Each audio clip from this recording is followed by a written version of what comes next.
Bonjour Madame Christelle. Bonjour Crispin.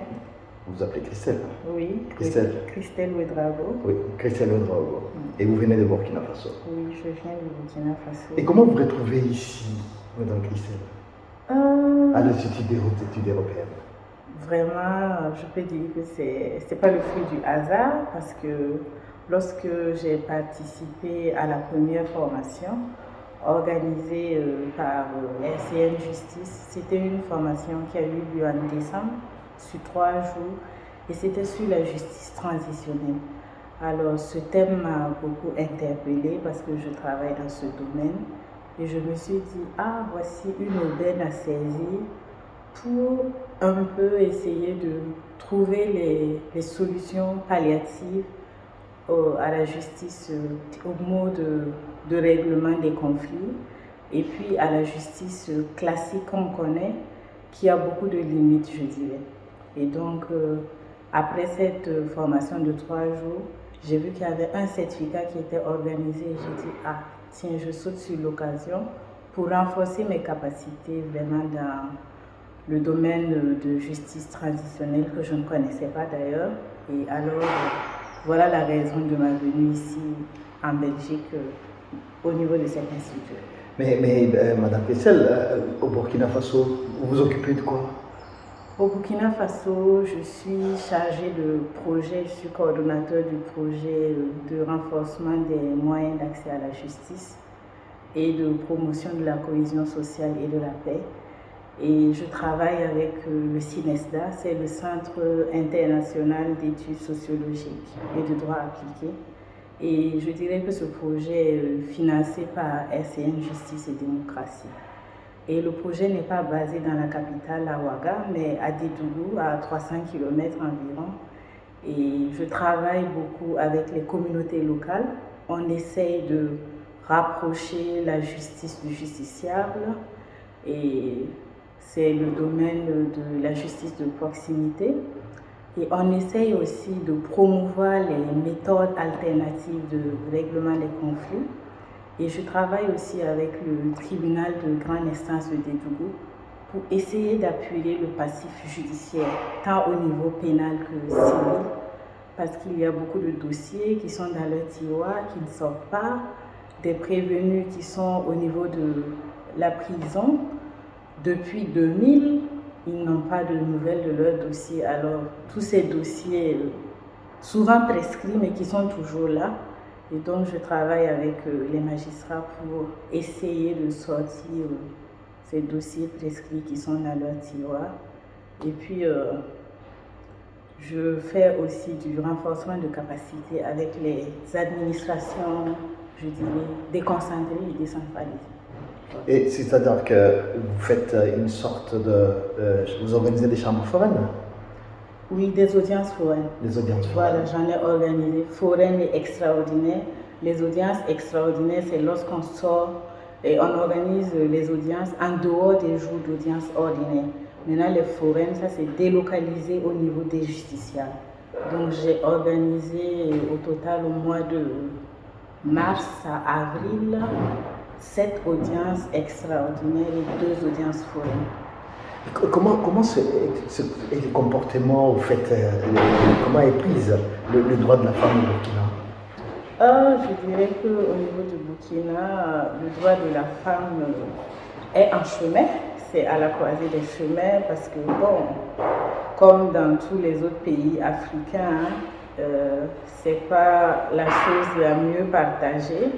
Mais beaucoup d'efforts sont faits pour que la femme puisse assumer son rôle dans la société, pour qu'elle puisse participer activement à la vie de la société, pour qu'elle ait sa place.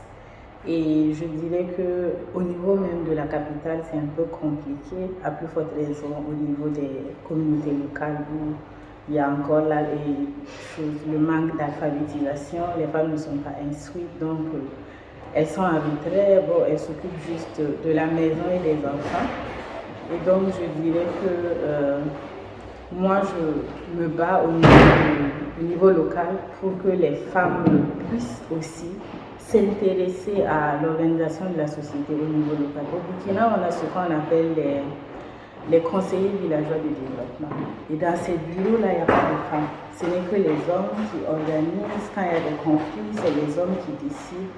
Et dans le cadre du projet dont je viens de parler, pour animer les centres d'accès que nous créons dans les villages, on a exigé à ce que les points focaux qui vont animer ces centres d'accès, qu'il y ait minimum une femme.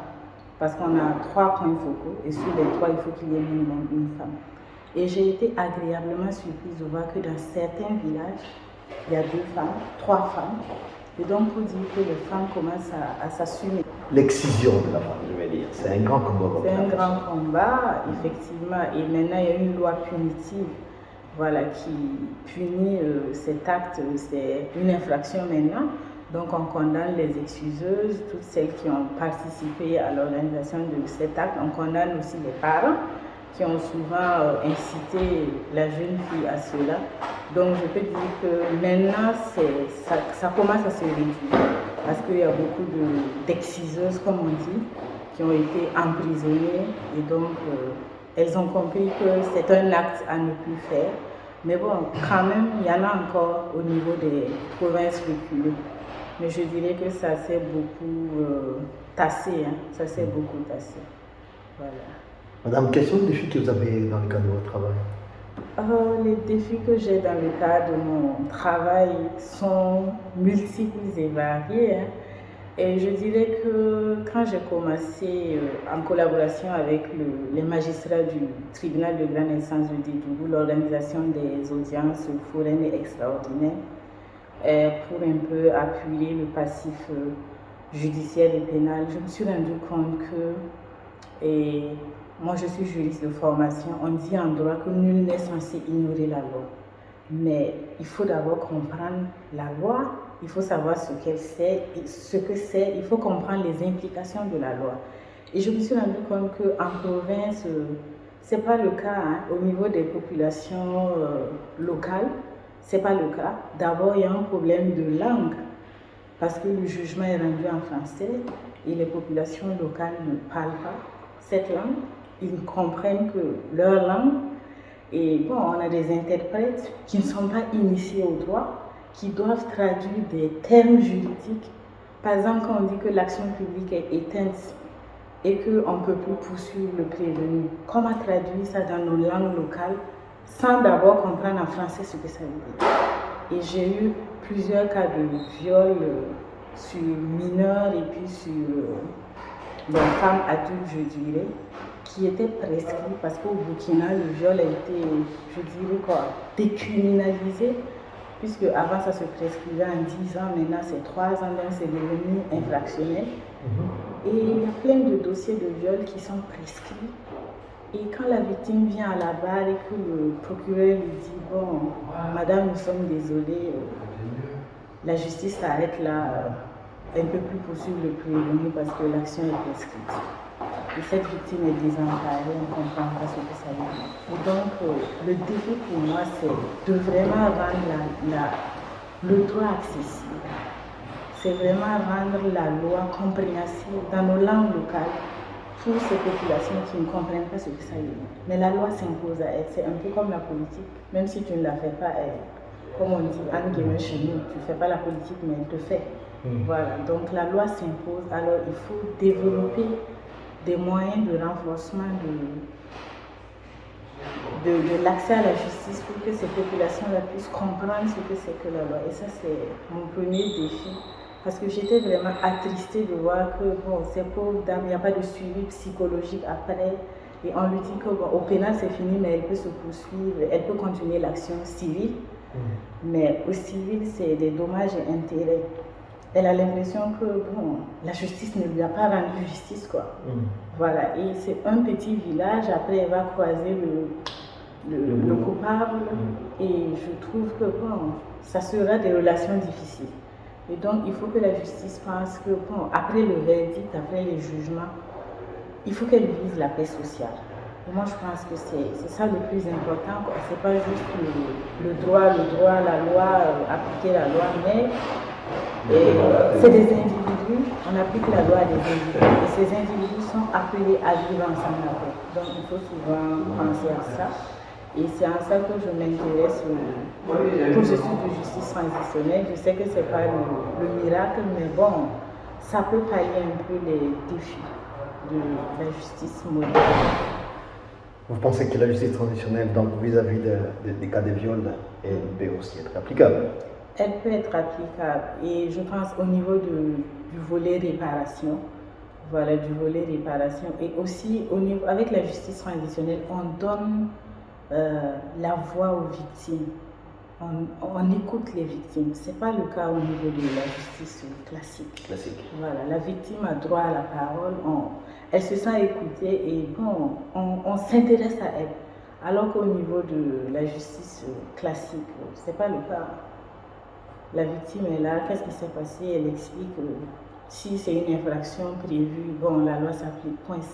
C'est mécanique, quoi. C'est pas, on ne se sent pas, je dirais, écouté. Bon, et les tribunaux, les gens ont peur. Les gens ont peur parce que on a peur d'aller en prison. Bon, et le climat même est froid. Alors qu'avec la justice transitionnelle, on crée un cadre où la victime se sent en confiance. Voilà. Madame, nous disons merci. Merci, Monsieur Crispin.